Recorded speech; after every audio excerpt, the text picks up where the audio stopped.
13,000ပဲရှိတယ်ဘတ်ဂျက် save ဖြစ်တဲ့ဆိုင်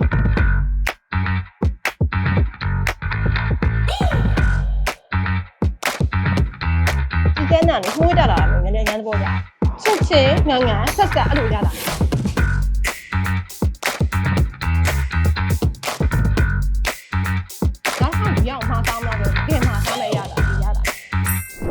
Hello အားလုံးပဲမင်္ဂလာပါဒီနေ့မှာတော့မြလေးကရှောက်ခောက်ဆွဲတစ်ပွဲကို2500စီချက်ခောက်ဆွဲတစ်ပွဲကို2500နဲ့ရမယ်ဘတ်ဂျက်ဆေးဖြစ်ပြီးတော့အရန်လေးစားလို့ကောင်းတဲ့ကိုနောင်စီချက်ဆိုင်လေးစီကိုခေါ်သွားပေးပါမယ်အမားတို့ဆိုင်မှာတော့တော်တော်များတော့အရောင်အဆုံးရှမ်းခောက်ဆွဲပေါ့နော်ရှမ်းခောက်ဆွဲစီချက်ကြာစံစီချက်ခောက်ဆွဲစီချက်မိရှည်ကွေတီယိုမျိုးမိရှည်ဖတ်ထုတ်မာလာဖတ်ထုတ်စီချက်ဖတ်ထုတ်ကြော်ကြက်ကြောလုံးပေါ့နော်ဈေးနှုန်းလေးတွေကတော့ညီမလေးရှမ်းခောက်ဆွဲက2500ဆန်စည်းဆိုရင်အမတို့က3000ယူပေးတယ်ဖတ်ထုတ်ဆိုရင်3000မာလာဖတ်ထုတ်တို့ပါလို့ဆိုလဲ3000ပေါ့နော်ကွေတီယိုဆို3000ရေဦးမရှိဆို9000မာလာရှမ်းခောက်က9000ဈေးနှုန်းလေးအမတက်တာလေးလုပ်ပေးထားတယ်ပြီးတော့အမဒါမဲ့ဈေးသက်တာပဲအမစီဆိုလဲပဲစီအစ်စ်သုံးပေးရယ်ကွာပြီးတော့အမအချိုးမုတ်လည်းလုံးဝမသုံးအမဟင်းညိုမှာဆိုလဲအချိုးမုတ်မပါဘူးအမတို့အယိုးများများသုံးပေးတယ်ကြက်သားဆိုလဲအမတို့ frozen မသုံးဘူးပေါ့နော်ပိတ်ရက်ကတော့တနင်္ဂနွေနေ့ညနေလေးတော့အမတို့နားတယ်အာစီတီကလာစားတာရှိတယ်တောင်တကုံကလာဝယ်တာရှိတယ်ဒါမဲ့တောင်တကုံတို့ဘာလို့ကြာလဲဘယ်လိုမျိုးလဲဆိုတော့အစိမ်းတွေဝယ်ကြတာများတယ်ဒီမှာလဲအစိမ်းဝယ်လို့ရတယ်ညီမလေးအိမ်မှာပြုတ်စားလို့ရ3ရက်လောက်ပဲခံတယ်အကြာကြီးတော့မခံဘူးကြာရှည်ခံမပါတဲ့အတွက်ကြောင့်မနေ့9နာရီကနေပြီးတော့နေ့က17ခွဲလောက်ဆိုကုန်ပြီเนาะပြီးရင်နေ့ကည3နာရီပြန်ဖွင့်တယ်6နာရီခွဲလောက်ဆိုတစ်ခါပြန်ကုန်တယ်ညီမလေးဒါဆိုရင်2500ဒီဟာဆို2500ဒါက3000ပြီးလို့ရှိရင်ဒီက9000ဒီကအကုန်လုံးမှာ13,000ပဲရှိတယ်ဘတ်ဂျက် save ဖြစ်တဲ့ဆိုင်အဲ့တော့ဘတ်ဂျက်လည်း save ဖြစ်တယ်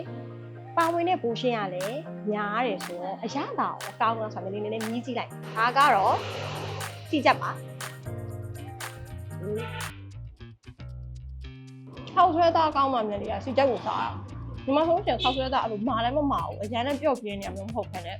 ငူးနေတဲ့အီလေးပြီးတော့စီချမ်းနာနေကမှုေးနေတာအဲ့လိုစားလိုက်တာနဲ့ပါကြည့်လားစီချမ်းနာနေမှုေးတလာတာမျိုးနည်းနည်းရမ်းသဘောကျဒီမှာအဲ့လိုရတာမျိုးလေးရတယ်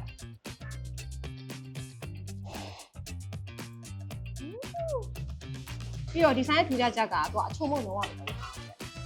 ဘူးအယိုးပြုတ်ရည်ဆိုတဲ့အတိုင်းပဲသူကချိုစိမ့်လေးပြီးတော့ဒီမုံခင်းကချိုတဲ့အရသာနဲ့ဆိုလို့ရှိရင်တော့ချိုရရတာဆိုဒါပေမဲ့ချုံမုံရတာတော့လုံးဝမဟုတ်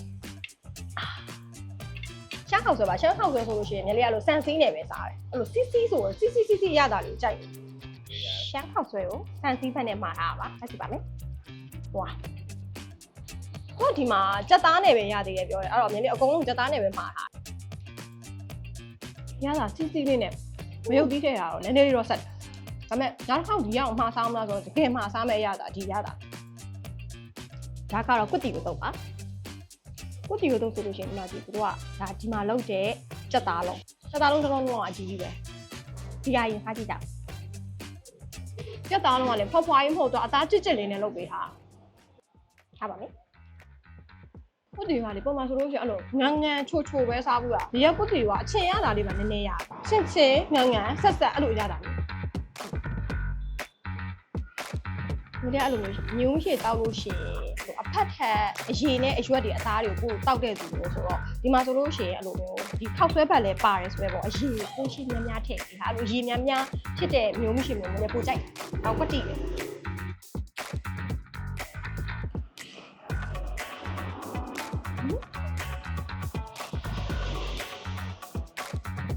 ဒီဆိုင်ကိုလာစားခြင်းနဲ့ဆိုလို့ရှိရင်တော့အင်းစိန်လမ်းနဲ့ဒီလမ်းကြားမှာရှိရပေါ့နော်သူကချွေးငါလမ်းမပေါ်မှာဖွင့်ထားတယ်ကိုနောင်စီချက်ဆိုင်ဆိုလို့ရှိရင်ဒီနားလူတွေအကုန်လုံးယူပါရှိတယ်အဲ့တော့ဈေးလက်တန်နဲ့ဘတ်ဂျက်လည်း save ဖြစ်တယ်ပြီးတော့အခုဆိုလို့ရှိရင်ပိုရှင်းနေလည်းများတယ်ကွာဒီကစားလို့လည်းကောင်းတယ်ဒီလေးကတော့မလိုက်ပြောလို့ရှိရင်တော့ဖတ်ထားတဲ့နေရာလေးတော့ချပြလိုက်ပါပြီအဲ့တော့စားခြင်းနဲ့ဆိုလို့ရှိရင်တော့နားစားလာ recommendation ပေးပါတယ